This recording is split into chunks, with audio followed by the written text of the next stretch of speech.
All right, so round two. This is one thing you guys don't see is behind the scenes.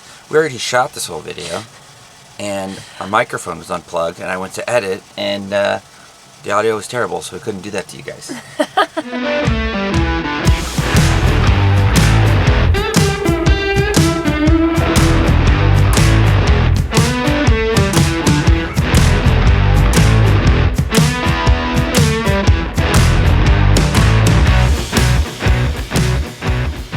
What's up? We are Melissa and Jesse with Adventure Endeavor. We have been traveling in our RV full-time on the road for 5 years. We are coming up on our 5-year nomad anniversary in just a couple of weeks, and we are expecting our second baby in a couple of months here.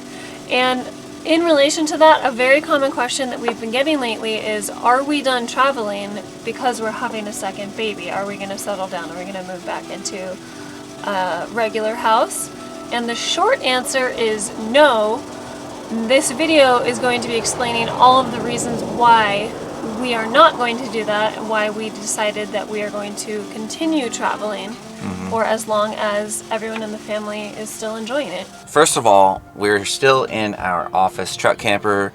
We have a video coming on that eventually. I mean, it's pretty cool. We're very excited about it. Right now, we've just been using it and utilizing it. Now for this video, it's gonna seem like we're kind of going like this. There is no end, because it's a circle. Because a lot of the reasons for staying on the road are kind of like intertwined. So it might seem like we're going in circles, and we'll do our best to not do that, but it's probably gonna happen. Probably going to be a little bit rambly, so we apologize in advance. The number one biggest reason that we are staying on the road and going to continue traveling is the fact that it gives us so much more time to spend together as a family, doing the things that we love doing, hiking, biking, just exploring new places, off-roading. Of course. All of that. I thought you were gonna leave that out, and I was like, what?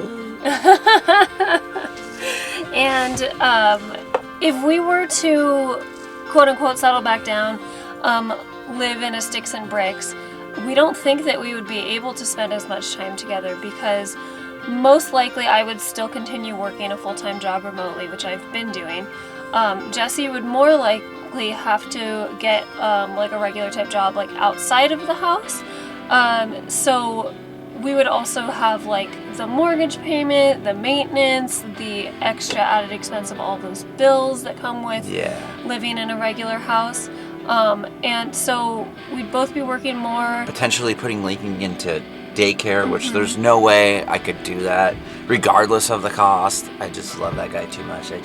I know he'd have fun here and there, making friends, stuff like that, but like, I would miss out. And you only get this time of life like once, and once it's gone, it's gone. Exactly. Cost is a big factor for us as well. One thing that people don't realize is RVing can be cheap or expensive. For us, it's typically very cheap. We stay out west where boondocking is free or very inexpensive. We don't have a power bill, obviously, because we have a full solar setup on both the rigs. We're still in the Black Series, but the Grand Design has even a bigger power setup. We switched to a composting toilet, which is great because it allows us to stay out as long as we want, but it's also nice because most dump stations are charging you for the dump. They don't charge you for the water. So, I mean, we just go in and get water because it says dump fee is X and water is typically free. And we've asked a lot of times too in the beginning, and they're just like, yeah, you can have water, it's fine. Propane is comparable to natural gas in a house, so that's kind of a wash. And we drive considerably less, to be honest. A lot of people think, oh, we're killing the environment because we drive around the country. But you gotta remember, most people have minimum of a half-hour commute every day. So that's an hour every day to and from work. Each of you. Each person. Yeah.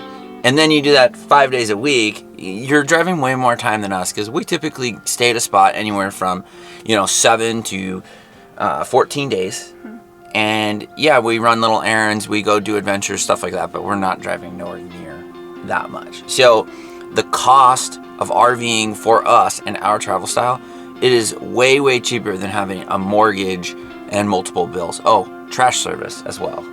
I feel like, you know, if you spend X at Walmart or grocery store, it's okay to toss a little bag in there. Or if you're at the gas station, toss a little bag in there because you just spent, you know, $300 in fuel or whatever. Yeah, we very rarely, if ever, stay in RV parks or campgrounds. It's more of like an occasional thing for us, so we are saving a lot of money on that expense.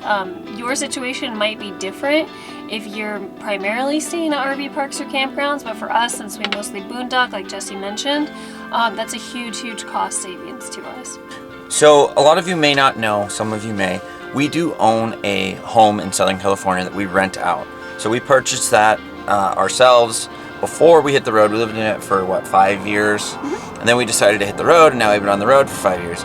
And we've debated selling that and potentially buying something out of state, so maybe we wouldn't have a mortgage because, you know, California is very expensive. We could buy in a cheaper state, own something outright.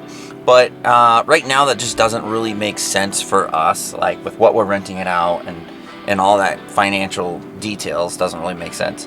And we also don't really feel like moving back into that house. We don't necessarily want to live in Southern California again, at least not in this point in our lives. And if we did move back in, then we would be responsible for actually, you know, making the money to make those mortgage payments rather than having our renters essentially helping us keep investing in the housing market. And the bills. Also, every time we sit somewhere for too long, like, you know, over 2 weeks, honestly, we kind of get the itch to move. So that to me is a sign that we're not done traveling. And as much as we've explored in the past 5 years, there's still so many places that we haven't really gone through all the nooks and crannies and really explored those small towns. And it's just, it doesn't feel like it's time to quit. And I would say that a second kid, I don't think is going to change it that much. Like the first one, Lincoln, it was scary. We're like going on the road, you know, but a second one is just going to be more of the first one. Yeah, it's not our first rodeo, basically, is what you're trying to say. Yeah. We've got very comfortable very quickly finding a new pace of travel with our firstborn, who will be turning 2 when this baby is born. And we're excited to, once this baby comes, assuming I'm healthy, assuming the baby is healthy, we're going to plan to set back out on the road a couple months after birth. And we're looking forward to finding our new travel style with the new baby in tow as a family of 4. Yeah, and you guys got to remember, we've been RVing. We had been RVing for 3 years when we had Lincoln, and so the RVing aspect was easy for us. Yeah, that was just normal life at that point. So then you insert a baby, and you're like, okay, this is new, this is different. So it's kind of the same thing again, but except now you already know what to expect with RVing. You already know what to expect with the baby. So another baby is just going to be more of Lincoln. Yeah. So. And it's definitely, it can be a lot sometimes because most of the time it's only us, you know, we only have each other to lean on. We don't necessarily have the village, quote unquote, that people talk about needing to raise children. But that also ties back into like how much time we get to spend together. Like it's just so incredibly valuable. And raising kids is not something that we had ever done in a sticks and bricks in a traditional lifestyle. Like he said, we've only done it this way. Lincoln That's all we know. Exactly. Lincoln was born into it. Us becoming new parents He was born into life. has always been road life.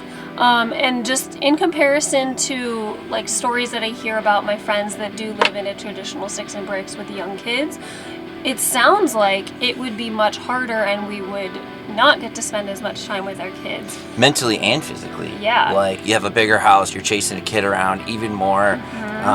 There's more things for him to get into. More to and clean then up. mentally too, if you're dropping off a daycare, like that's gotta be really tough. So for us, we're sticking to it. Another question that we get is, don't we want to spend time around family and friends? Don't we want our kids to be around their grandparents and their aunts and uncles? And the answer is yes, absolutely. We want that. And the thing about RV life is it gives us the freedom and the flexibility to do that as much or as little as we feel that we need to. If we were to like buy a place and settle down in another state, it would be much harder to come back to our hometown to visit those people that we want to visit. Right now, we're able to do that on a fairly regular basis. Whenever we want, realistically. So it's nice. And it ties in really well with that itch that Jesse was talking about of wanting to move. You know, it can definitely get kind of crazy and kind of overwhelming if you're moving really fast and like doing too much, and you might want to slow down and settle down and stop moving for a while. But like he said, every time that we do for like 3 weeks or more, we get that itch and we want to pick up it and move again. So it's just, it suits our needs really, really well. And sorry, because this video, as we're sitting here shooting it, can tell it's just one of these things, because so many of the reasons are intertwined with one another. But we've been getting these questions a lot lately, like, oh, are we going to keep RVing? And yeah, we are. We really love it. And Lincoln seems to enjoy it. I mean, he doesn't know any different, but he seems to really enjoy it. And we've met so many great people, and we're able to travel.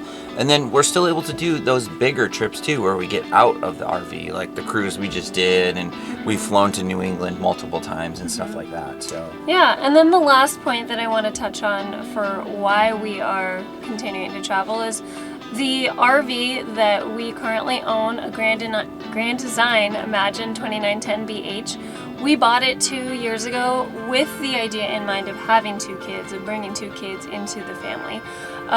So it's got double over double bunks in the bunk room in the back, and we feel that that's plenty of space for 2 children.